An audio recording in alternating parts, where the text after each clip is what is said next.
avec 15 points sur 18, c'est énormissime. Ah ouais. Faut dresser un gros coup de chapeau à toute l'équipe, à Paulo Fonseca, parce que personne n'y croyait.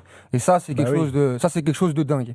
Maintenant, si on doit analyser le match, moi je suis d'accord avec Daniel, sur la première mi-temps, c'est équilibré, mais plus on avance dans la mi-temps, Bien plus sûr. Lille est meilleure. Mais après, il y a aussi la physionomie du match qui fait que tu ouvres le score à la 13e minute, et puis il y a un gros problème avec Lyon, c'est que Lyon aujourd'hui, le seul pouvoir de nuisance, c'est Malik Fofana. Au passage, Malik Fofana est de moins en moins impactant dans les matchs. Et il n'a pas de pendant avec Karabek pour gérer la profondeur. Il joue sans numéro 9. Donc il y a un parti pris qui fait qu'ils sont dans de la possession défensive qui est parfois très En bonne. gros, c'est Malik Fofana qui peut t'allumer la lumière. Exactement, mais ils sont malheureusement pas aidés en termes de matériel pour faire mal.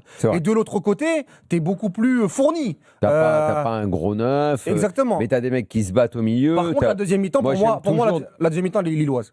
Pour moi, la deuxième mi-temps, elle est lilloise et que le meilleur rendu n'a pas été récompensé ce soir. Comme je l'avais dit pour Lyon contre Rennes, où tu vois une différence entre Rennes-Lyon et Lyon-Lille et Lille-Lyon. Rennes n'a pas mis le bouillon en deuxième mi-temps que Lille a mis ce soir. Absolument, et le parcours aurait été tout à fait logique. Oui, moi je dis pas que ça aurait pas été logique. Au vu de la physionomie. Mais par contre, il y a des vertus qui ressortent de ce match. Tu te dis, bon, t'arrives à t'en sortir. Il n'y a pas beaucoup d'équipes qui vont aller gagner à Pierre-Mauroy. Il n'y a pas beaucoup d'équipes qui vont aller gagner à Bollard cette saison. Et t'arrives à le faire en souffrant, avec aussi un aspect défensif qui revient.